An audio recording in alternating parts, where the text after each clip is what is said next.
श्रद्धालु को नैया को पार करे।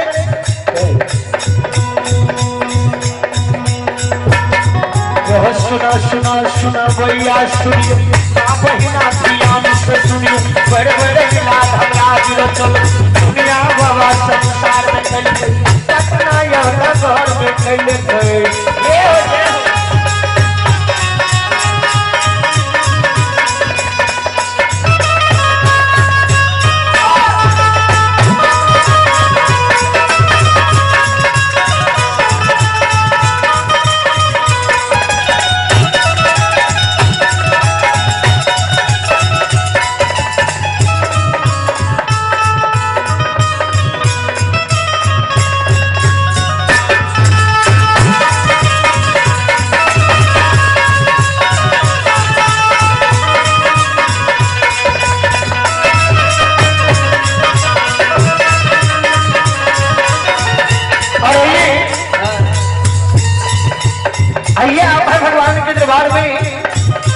बड़े लाल यादव की पोता है सत्यम कुमार और शिवम कुमार, दोनों भाई मिलके बड़ी उदार दिल से 51 रुपए का पुरस्कार मिले हैं, जो कि ग्राम आरण के निवासी हैं। भगवान उन बच्चे को विद्या की भंडार दे। माँ शेरा वाली, माँ देवता वाली, बाबा भोले भंडारी भरे रखे। दादी दादा की जय हो, दानी की समन परिवार की जय हो।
बाबू भैया माधव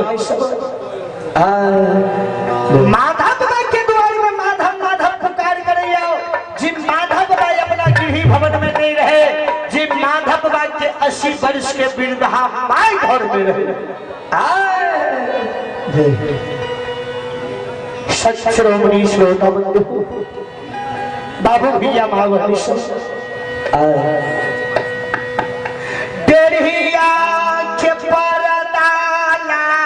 तुहार पान जार जो मैं चंद्रिका ही आवई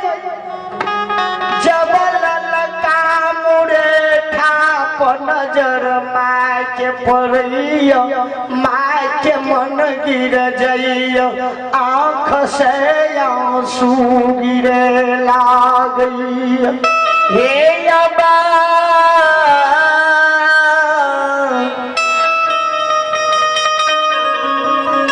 बाबू माई ईट मत कबार फोड़ैया आग के होश पोछ के माई पांचों सिपाही के निकट आवैया काल जोड़ के माधव बाबा के बुढ़िया माई खा रही है कहिए खी बाल खिया हुआ बेटा के नाम लाकर तू सब भुलावे छो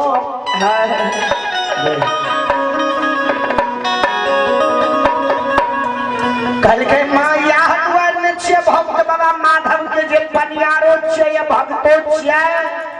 कल के हाँ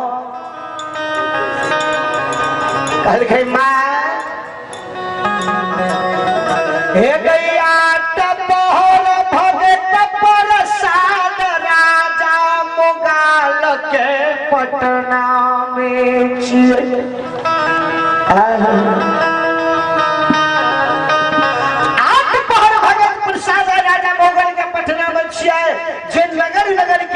पनियार बाबा सब राजा के डोरी में ले लिया नगर नगर के भक्ता पनियार बाबा आब के सत्संग भजन है भगवान के भगत हरि नाम के विरोध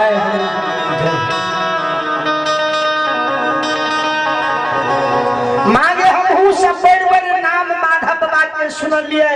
जे माधव बाबा के नाम सुन के मैं आ नगर पटना से चल के नगर कुशेश्वर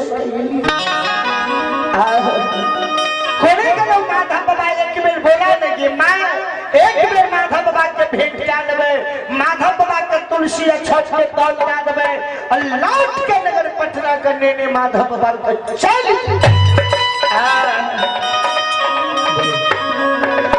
संत शिरोमणि सरोवर शिक्षण मित्र बाबू भैया माँ भनी सो और आप भगवान अमलेश कुमार और दिलवाली आशीष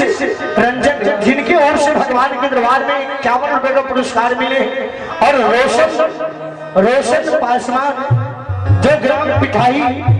रोशन बाबू और सागर और संगम प्रिंस जिनकी ओर से भगवान के दरबार में बड़ी उदार दिल से साधक के साथ संदान 21 रुपए का पुरस्कार मिले हैं। भगवान श्रद्धालु को नैया को पार करे भगवान बच्चे को विद्या की भंडार दे बाबा भोले भंडारी भरे रखे दानी दाता की जय हो दानी की समझ परिवार की जय ये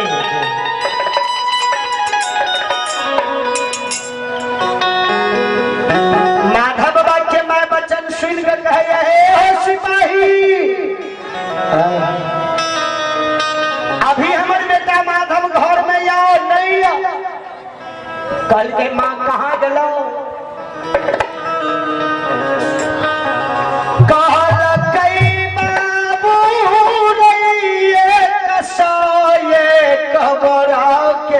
लदनी क्या नगर कुशेश्वर से मलहौना के चला गेल हे अजरता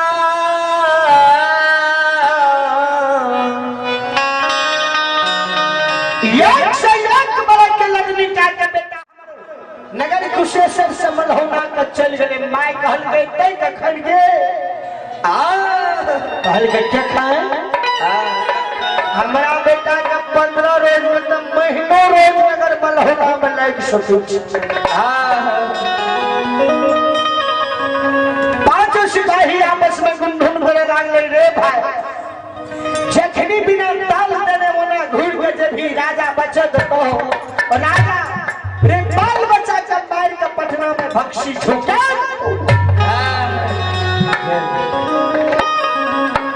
पांचों सिपाही कहल गए माय गे मलहौना की बात हमरा बता दे न मलहौना कौन बात जेता पांचों सिपाही के आवाज सुन के माधव बाबा के माय कहल गई सीधा रास्ता धाले और सीधा पश्चिम माथे तुम मलहौना बाजार के चल गई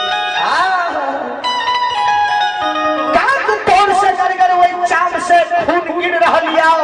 अब पांचों सिपाही जेठ बैसाख के मनमोहना लाए धूप लग रहा अब पांचों सिपाही नगर कुशेश्वर से मलहौना बात चल